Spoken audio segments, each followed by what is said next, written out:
Assalamualaikum warahmatullahi wabarakatuh. Selamat pagi semua. Di sini Ibu ingin membahas mengenai materi pertemuan pertama, yaitu mengenai konsep dasar sistem dan informasi. Ibu yakin semuanya kalian ini sudah tidak asing lagi dengan kedua istilah ini, yaitu mengenai sistem dan informasi. Dan bahkan setiap harinya itu pasti kalian berinteraksi dengan sistem dan informasi ini tanpa kalian sadari. Nah, dengan demikian setidaknya kalian juga harus tahu apa sih yang dimaksud dengan sistem itu dan apa sih yang dimaksud dengan informasi. Berikut kita bahas satu persatu mengenai sistem dan informasi. Nah, di sini sistem itu sendiri ini bisa didefinisikan sebagai seperangkat unsur-unsur yang terdiri dari manusia, alat, konsep, dan prosedur yang dihimpun menjadi satu untuk maksud dan tujuan bersama. Nah, ini disampaikan oleh Gordon B. Davis. Sedangkan definisi yang lain menurut Raymond McLeod itu adalah sistem itu merupakan sekelompok elemen yang saling terintegrasi dengan maksud yang sama untuk mencapai suatu tujuan.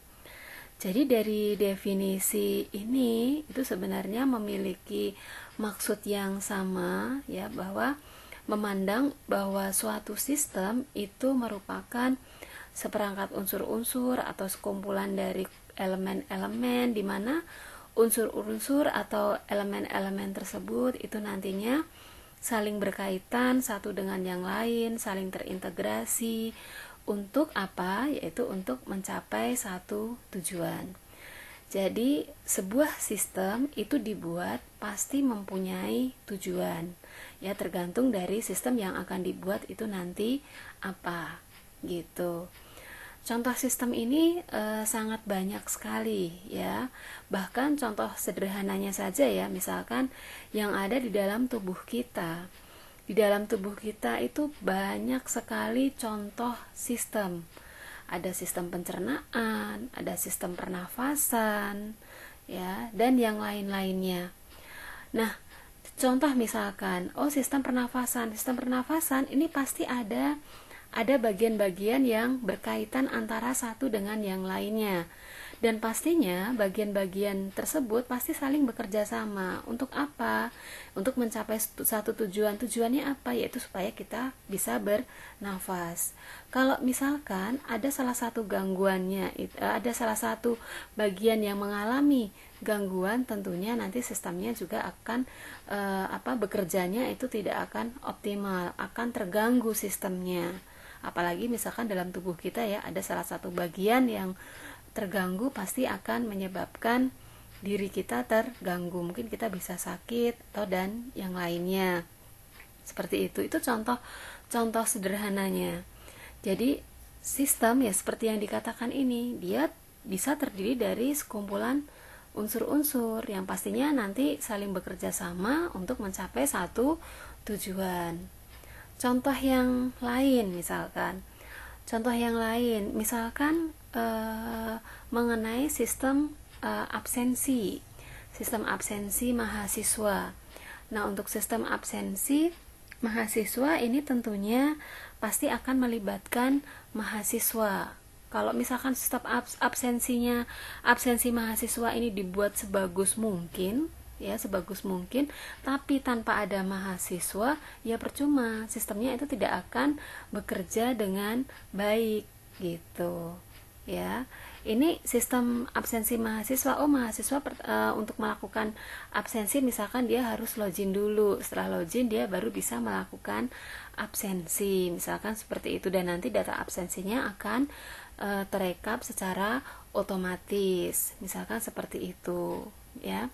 Jadi ini, ya, pentingnya mengenai kita belajar kita memahami mengenai sistem itu apa. Jadi setidaknya kalian harus tahu nantinya, oh sistem itu ini loh, oh yang dimaksud dengan sistem itu ini, oh ini adalah contoh sebuah sistem. Kalian bisa mencari tahu contoh-contoh sistem itu apa saja, dan ini sangat banyak sekali ya. Nah, misalkan ada lagi misalkan contoh sistem, misalkan contoh sistem di satu tempat, misalkan di tempat ini toko bangunan misalkan ada pelanggan yang mau membeli material. Nah, kemudian dia mungkin menginformasikan dulu kepada petugas di toko bangunan tersebut, dia mau membeli barang apa saja atau materialnya apa saja yang mau dibeli. Kalau sudah, nanti petugasnya nanti akan membuatkan nota, kemudian pelanggannya itu nanti akan pelanggannya nanti akan melakukan pembayaran sejumlah dari besarnya pesanan yang sudah dia sampaikan ya. Kemudian kalau sudah, nanti si petugas itu dia akan membuatkan laporannya. Nah, ini kan juga contoh sederhana mengenai sistem gitu. Nah, kalau contoh yang barusan Ibu sampaikan ini unsur-unsurnya siapa? Oh, unsur-unsurnya pasti nanti ada pelanggan, kemudian ada petugas, satu lagi kemungkinan ada pemilik. Pemilik ini fungsinya nanti adalah dia yang menerima laporan gitu, yang menerima laporan dari penjualan yang sudah dilakukan gitu. Jadi ini unsur-unsurannya. Nah, ketiga unsur ini kan pasti saling berkaitan satu sama lain gitu. Kalau misalkan hanya ada petugas sama pemilik, ya tidak akan jalan sistemnya. Kenapa? Ya tidak akan ada transaksi penjualan gitu. Ya, yang mau dibuatkan laporan juga tidak ada kalau tidak ada transaksinya gitu. Jadi ini semuanya saling berkaitan gitu. Itu contoh sederhananya.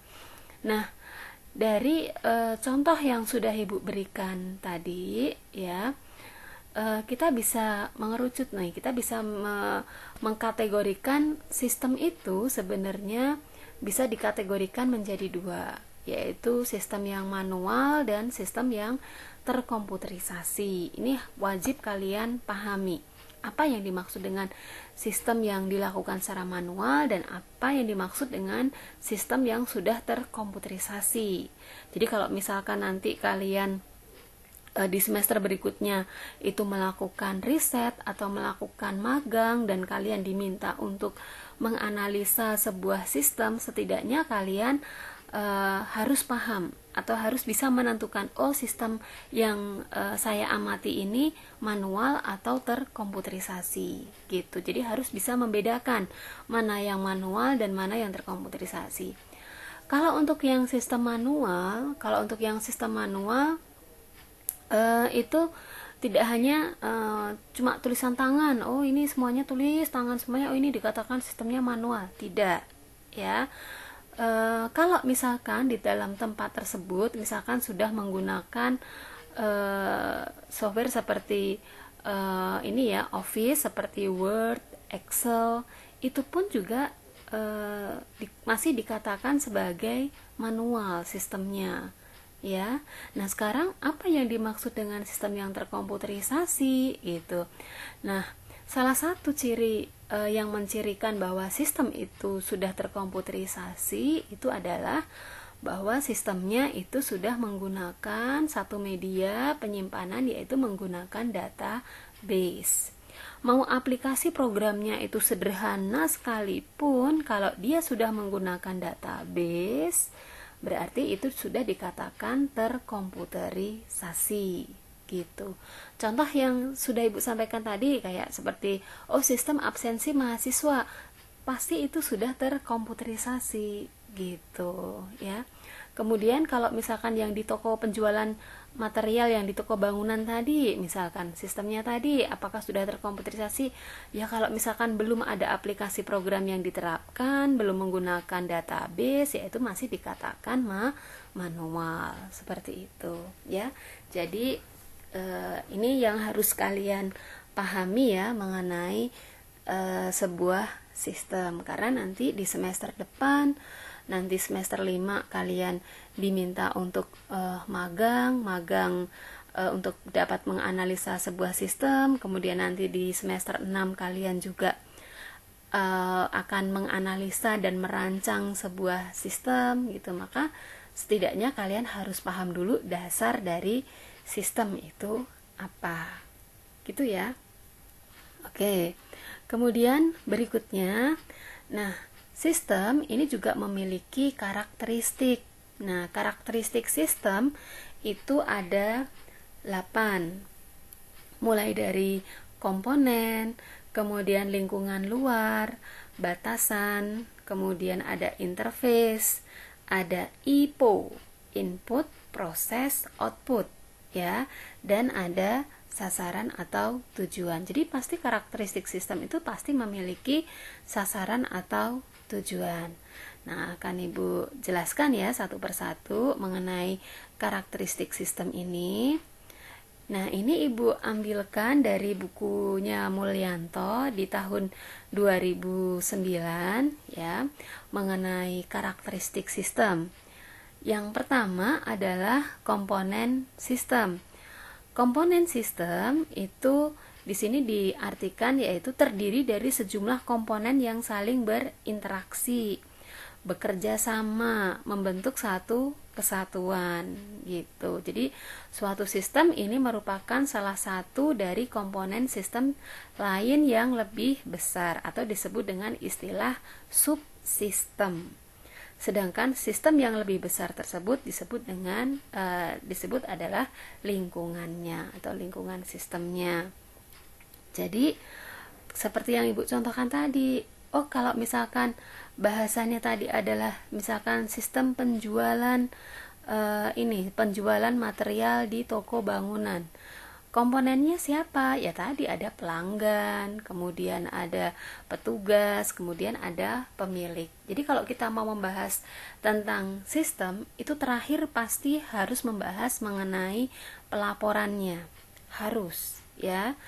Jadi pelaporan ini fungsinya nanti sebagai bahan evaluasi bagi pemilik untuk nantinya dapat mengambil keputusan dan juga untuk melihat apakah kinerja dari sistemnya ini misalkan dalam periode 1 bulannya itu misalkan apakah sudah berjalan dengan lancar atau belum, apakah misalkan pendapatannya mengalami kenaikan atau penurunan. Nah, itu kan nanti bisa dievaluasi sehingga nantinya bisa mengambil kebijakan untuk kedepannya. Jadi harus bagaimana sistemnya begitu.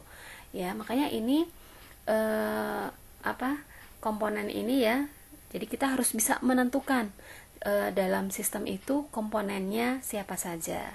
Ya, komponen ini bisa berupa unsur-unsur, bisa berupa elemen-elemen, ataupun bisa juga berupa subsistem yang semuanya itu saling bekerja sama atau berkaitan satu dengan yang lain.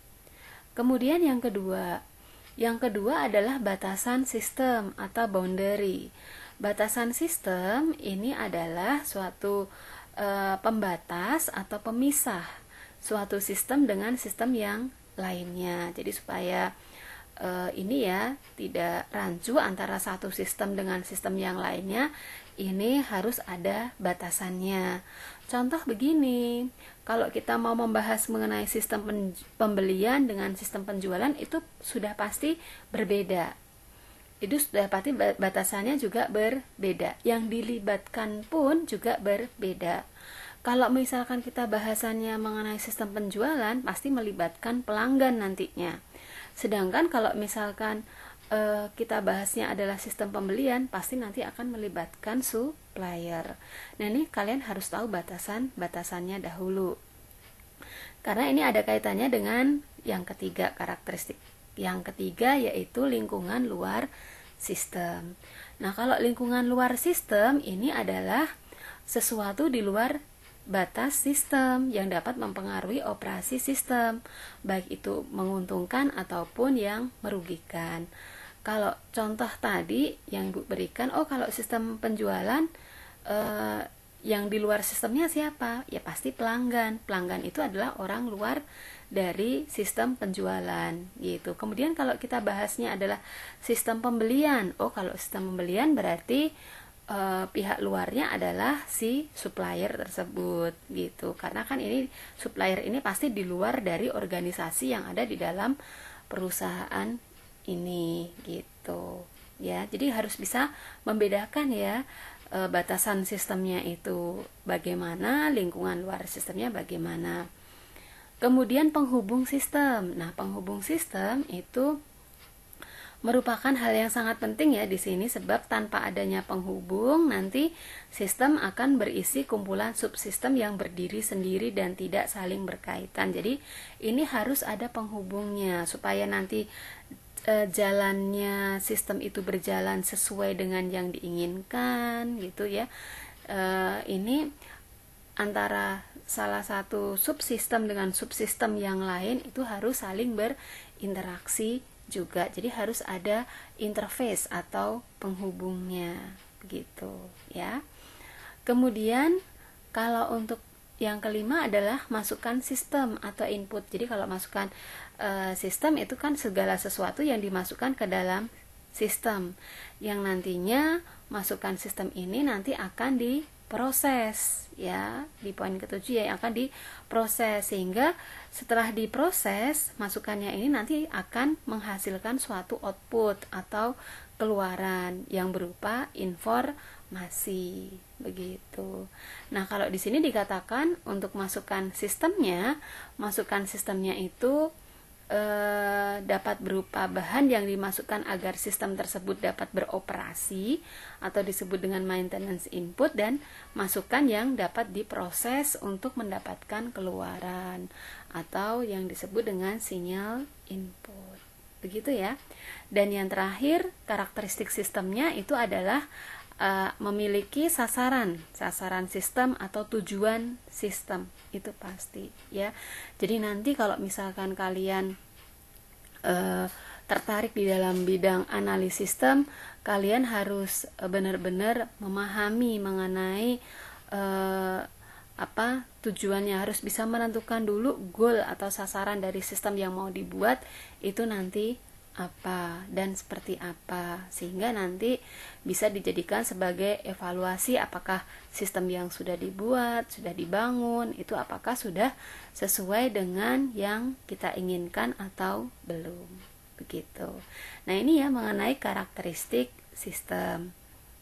Nah, berikutnya ini ada yang namanya klasifikasi sistem. Jadi ini klasifikasi sistem ini ada versusnya ya, misalkan sistem abstrak lawannya sistem fisik, sistem alamiah lawannya sistem buatan manusia, sistem probabilistik itu lawannya sistem deterministik, dan sistem tertutup itu lawannya sistem terbuka. Nah, ini akan kita bahas ya satu persatu. Oke, nah ini masih Ibu ambil dari referensi bukunya Mulyanto tahun 2009. Beliau menjelaskan mengenai klasifikasi sistem. Yang pertama mengenai sistem abstrak dan sistem fisik.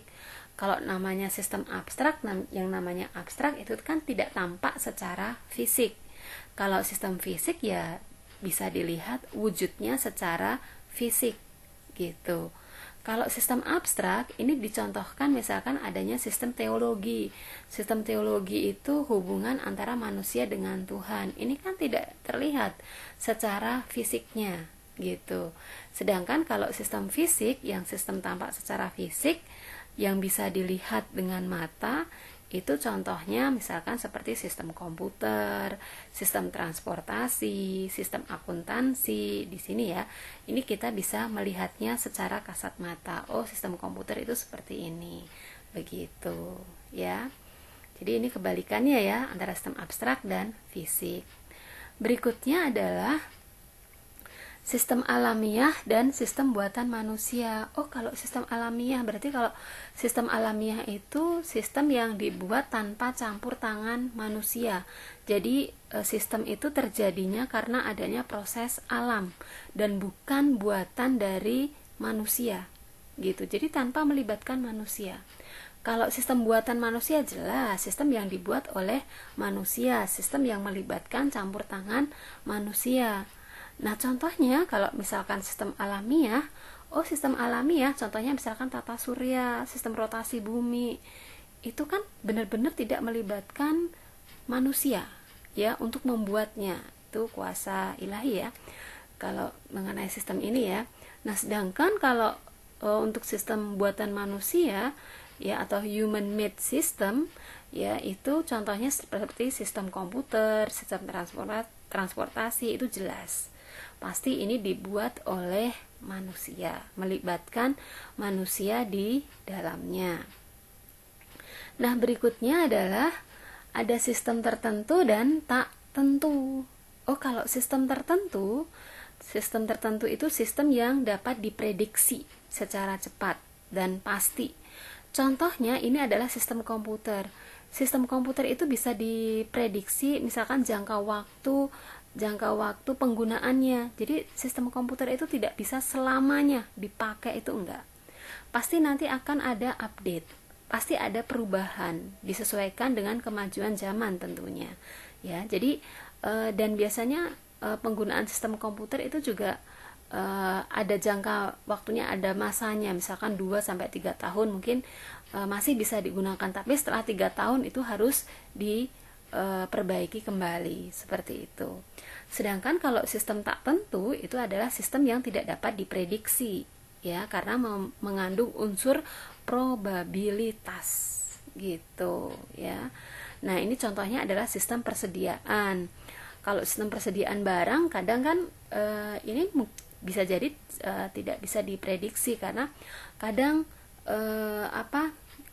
ada transaksi penjualan yang banyak, kadang ada yang tidak ada, dan hari itu juga mungkin sepi, mungkin di lain hari nanti terjadi mungkin overload transaksinya. Nah, ini kadang juga tidak bisa diprediksi ya mengenai sistem persediaan. Oke. Dan berikutnya adalah sistem tertutup dan sistem terbuka. Kalau sistem tertutup itu adalah sistem yang benar-benar tidak ada hubungan dengan lingkungan luar sistem ya. Sedangkan kalau sistem terbuka itu memiliki hubungan dan terpengaruh dengan lingkungan luar sistemnya ya. Kalau misalkan sistem terbuka mungkin banyak ya, contohnya seperti yang tadi sudah disampaikan, bisa juga itu dikatakan sebagai sistem terbuka. Nah, kalau sistem tertutup mungkin salah satu contohnya adalah mungkin di laboratorium yang benar-benar tidak boleh ada orang lain yang masuk di dalamnya gitu. Jadi tidak berkaitan dengan lingkungan luar sistem. Oke, ini ya mengenai klasifikasi sistem. Nah, berikutnya ini adalah mengenai konsep dasar informasi. Nah, kita tahu di sini bahwa data itu kalau tidak diolah kan ya hanya berupa data. Data itu bisa berupa angka, huruf, kumpulan fakta, dan data yang belum diolah. Jadi kalau misalkan tidak diolah ya tidak ada fungsinya gitu, sehingga data itu harus diolah. Nah, setelah data itu diolah, nanti akan menghasilkan suatu informasi gitu. Jadi, informasi itu bisa diartikan adalah data yang diolah sehingga membentuk suatu yang lebih berarti gitu. Itu disebut dengan informasi. Oke, kita lanjutkan lagi. Nah, informasi itu sendiri, informasi yang bagus itu setidaknya memiliki 3 kualitas informasi ini, yaitu harus akurat, relevan, dan tepat waktu. Ya, akurat ini maksudnya bahwa sistemnya itu benar-benar bisa dijamin kebenarannya, tidak bias ya, harus benar, tidak mengandung kesalahan. Kalau relevan itu artinya bahwa sistem itu dikatakan berkualitas jika relevan bagi pemakainya, bahwa memiliki manfaat bagi yang menggunakannya gitu. Dan harus tepat waktu. Nah, ini kalau tepat waktu. Kenapa harus tepat waktu? Karena kalau informasinya itu tidak tepat waktu, pastinya nanti akan berpengaruh terhadap para pimpinan perusahaan atau organisasi dalam mengambil suatu keputusan gitu. Kalau misalkan keputusan yang diambil itu tidak tepat atau misalkan melebihi dari waktu yang sudah ditentukan, pasti akan berpengaruh terhadap hal-hal yang lainnya. Oke, nah ini jadi makanya sangat penting sekali kita belajar mengenai sistem dan informasi itu sendiri. Nah, ini adalah contoh mengenai sistem informasi yang ada di rumah sakit. Jadi di rumah sakit itu kan pasti sangat banyak sekali sistemnya, banyak subsistem yang ada di situ gitu. Jadi mulai dari sistem pendaftarannya bagaimana, terus nanti sistem pemeriksaannya nanti bagaimana, ya, pembayarannya dan yang lainnya seperti itu.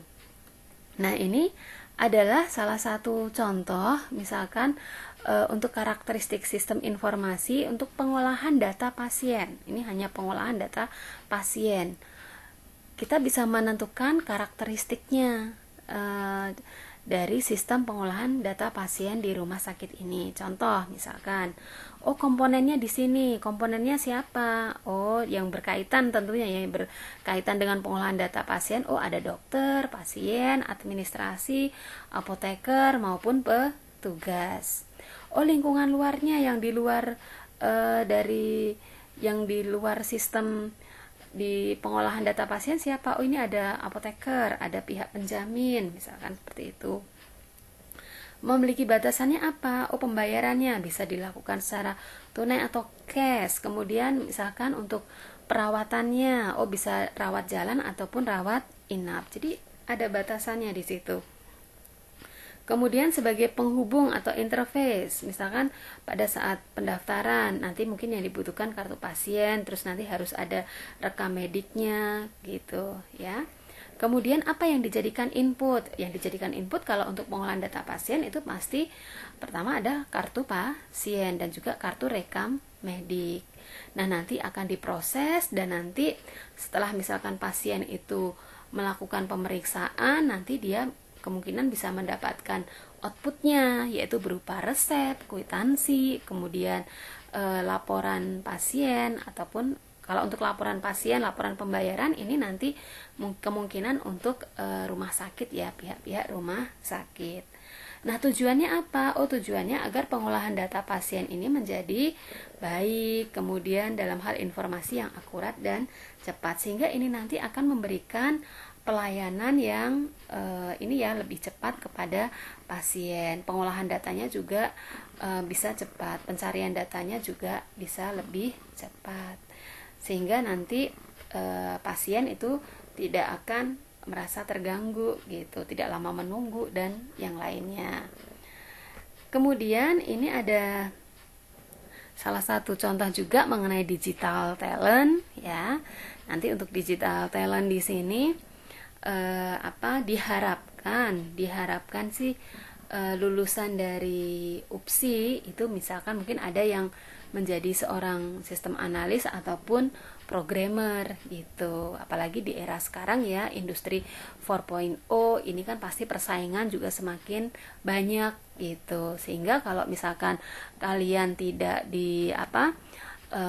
disertai dengan skill kalian, tentunya nantinya khawatirnya akan kalah saing dengan lulusan dari perguruan tinggi yang lainnya.